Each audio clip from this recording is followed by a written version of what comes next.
US President Donald Trump is expected to take action against Chinese-owned app TikTok in the coming days. Secretary of State Mike Pompeo claims the company behind the app and other software companies are feeding data directly to the Chinese Communist Party. Microsoft is in talks to purchase the US operations of TikTok and has been in talks with President Trump about the acquisition. Microsoft has pledged to transfer private data of American users to the United States. Well, let's get more on this. We're joined by Mark Pesci from the University of Sydney, where he's an honorary associate in digital cultures. Mark, great to talk to you this evening. So I think you've got an update for us in terms of those talks between Donald Trump and Microsoft. Yeah, Satya Nadella, who's the CEO of Microsoft, did a call with Donald Trump on Sunday. Trump assured him that he could continue to progress on the purchase that had been put on hold because of the statements that he and Pompeo had made. So they are trying to close a deal by around the 15th of September to purchase TikTok for the United States, Canada, New Zealand, and Australia. OK, so presumably that would solve the problem because they're talking about a possible ban, certainly in the US. Would that mean that Australia is likely to follow suit if that were to take place?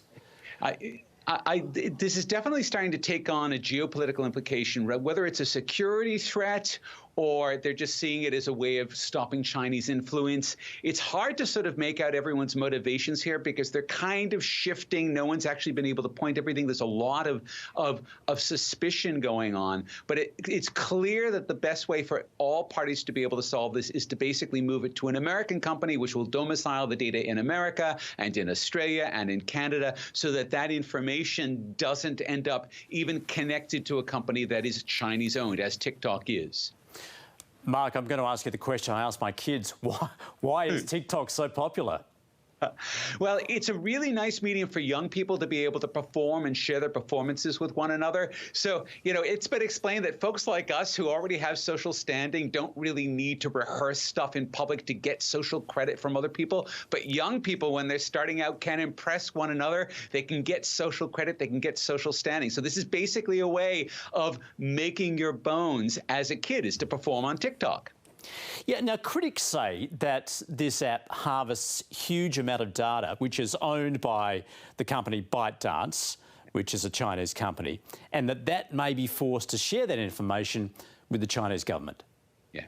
And this is the big suspicion because, in fact, ByteDance has always insisted that there's been a Chinese wall between TikTok as the international brand and Douyu, which is their Chinese version of this, and that the two versions are completely separate.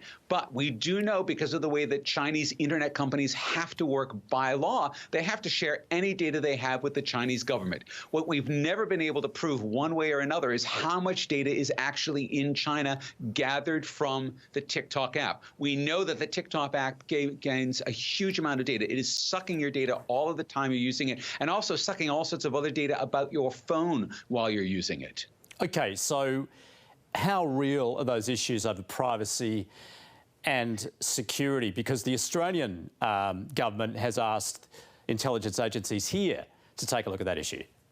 They're certainly real enough to get people such as the Biden campaign, and I believe the Trump campaign, have basically banned all of their staffers from using the TikTok app or using a phone that has the TikTok app on it, because they're afraid that the amount of data that app is sucking up is not safe and could be used against them. So at some level, if you're in a sensitive role, you probably shouldn't be using it. There was also Amazon briefly, I think, banned it for some of their employees. There's been a lot of circumstances where certain banks, institutions that have security issues have really tried to get their employees to not use the TikTok app on corporate phones because there's an open question about how much data it's taking.